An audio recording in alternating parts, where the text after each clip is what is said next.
Good morning, everyone. Welcome to Connect to Florida. Today we're going to be going over some highly requested and really highly needed factual information. So we are going to dive into the numbers. I am going to run a report. I'm going to screen share with you, and I'm going to run a report from 2015 to current day. We're going to take a look at the data in Naples, Florida, current day. And I am going to zone in on a couple different communities that I get the most questions about. So I talk to a lot of investors throughout the week. By the way, if you're interested in a consultation directly with me, I do offer 40-minute Zoom calls where we can do a deep dive into the data that you really need. So a lot of times people will be targeting an area, and this area in particular, I want to do this one today, which is Naples Park, because so many investors that I work with target this community. If you're unfamiliar, Naples Park is in North Naples. It is non-gated and it's really close to the Gulf. So it's an area where people do really, really well. On average, the investors that I've worked with currently and in the past, most of them see an ROI that's really, really strong. Most of them are seeing gross income of 6 figures. So the good thing about it is they don't have all those HOA rules at all. So you can do weekend rentals, you can do weekly rentals. If it's 4th of July weekend, you can make a lot of money, whereas maybe in another community where there's a lot of HOA rules and guidelines, you can't rent for that short amount of time. And that might be those holidays, Labor Day, Memorial Day, Valentine's Day, 4th of July. There are holidays that you can get 4 times the number you would normally get nightly if you're able to do a short-term rental. So we're going to zone in on a couple really popular communities in the hopes that it helps some of you that are interested in these areas. We're going to go into hard data, and we're going to determine if off-season 2025 is the time for you to pull the trigger and jump into this real estate market. All right, now, before we jump into this, let me introduce myself. If this is the first time we're meeting, my name is Barrett Pastor, and I've been a real estate broker for 27 years now. So hopefully I'm coming to you from a place of knowledge and experience, and I can help you navigate all this confusion.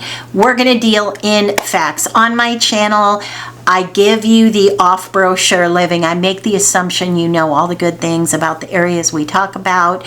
And I make the assumption that you want a little bit of balance, because everything is not good. We have to balance it out. And also we want to balance it out with facts. Now that said, let me define for you when I'm talking about in-season and off-season, and I actually get this question a lot. I would consider October, November a shoulder season is maybe a good way to put it. So it's as you're moving up towards season. Season, when everybody is here, January, February, March. So when it's cold up north, when there's ice and snow, everybody's miserable. Everyone wants to come to Florida and play pickleball and swim all day long. So our high season is when it's coldest where you live. So that's January, February, March. Then April rounds out the other shoulder. So that's the other shoulder season. By the time we hit May, June, July, August, that is all off season. So generally what happens is, if you're gonna sell, for the most part, you're going to sell during season. So that's when you're gonna see the most amount of homes on the market. And then what happens is, if you don't sell during season, you're sort of like the bridesmaid. So some people will make the decision, if they're able, they just take it off the market and they try it again next season.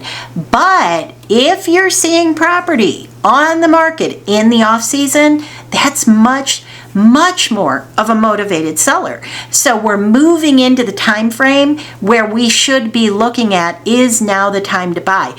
But that said, we need to make sure, I say this on my channel all the time, we look at things on a macro level, but we also need to look at them on a micro level. So let's jump into Naples Park. I'm going to do a screen share with you. All right, so we're going to run Naples Park here, and we're going to run single family homes because that's 99% of what's in Naples Park. And we're going to look at the historical sales price trend. Okay, I'm not going to put any other data in. We're going to look at it as a whole. It's not a massively huge community. And we're going to start with the graph. So here we are at January 2015. And we're looking all the way to January of 2025. Look at this, up and down and up and down and up and down and up and down. So I like these graphs because it gives you a good overview, but let's look closer at it. So let's just start here with January, and we'll do January across the board just to make it easy to begin. That will be season. So January 2015, you can see where those numbers were sitting for a single family home in Naples. 2016, we see a big jump.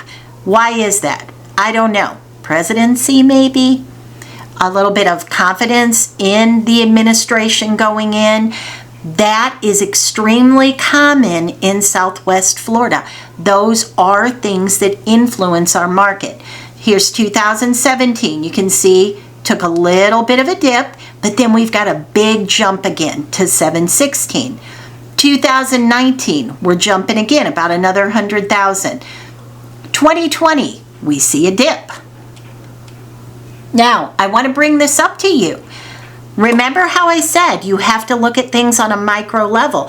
We are in full swing COVID. We're in all of that right now. So yes, as a whole, Naples, Florida saw a big rise in values during COVID, but this is why I tell you we have to look at things on a micro level, because look at this, up and down and up and down. Now we're to January 2021. We're still in COVID. 565. I'm just going to bring you back. See this? So if you bought here, 2018, 2019, 2021, you're pretty nervous. We bounce way up again in 2022, 2023. Look at 2024. Oh my gosh. So what does that tell? And then 2025, also unbelievable. Look at the dip on the same home. This is median, sale price median. Look at the dip. What does that tell you? It is all over the map. Now let's get into the off season. Let's go to August. Here's our August. The numbers are kind of trending similarly, but look at this. From the time of year, season to off season. Numbers don't lie. They are what they are. So here we move in. We're starting to move into the COVID years. And we see those numbers. They're still up. You're paying way more if you're buying during season. But look at those numbers. And again, we're seeing that big dip here too, 23 to 24. So why do I show you all this? I show you all this so that you can see, yes, the numbers are trending up. They're kind of, nothing is like this. Nothing does this. Up, up, up, up. Nothing does. You do see some of this. But what I like to see is sloping. I'd rather see it like this, not like this. So this is a very good example of what I'm saying that you should be looking at. I don't ever want anybody to make a bad decision, and it's so easy to get caught up in that void. I just did a video on this last week. That void from where we are now and where the bottom is. If you buy in the wrong spot of this void, you're in a free fall. And the prices are not in a free fall. They're doing this. They're trying to figure themselves out. So your best opportunity to buy at the bottom or towards the bottom or into that bottom fall is going to be in the off season. And we can see that it's starting that slope downward. So that is what we really, really need to be aware of. Now, if there are any communities that you want me to do a closer look like this, let me know down in comments and I will get to work on it.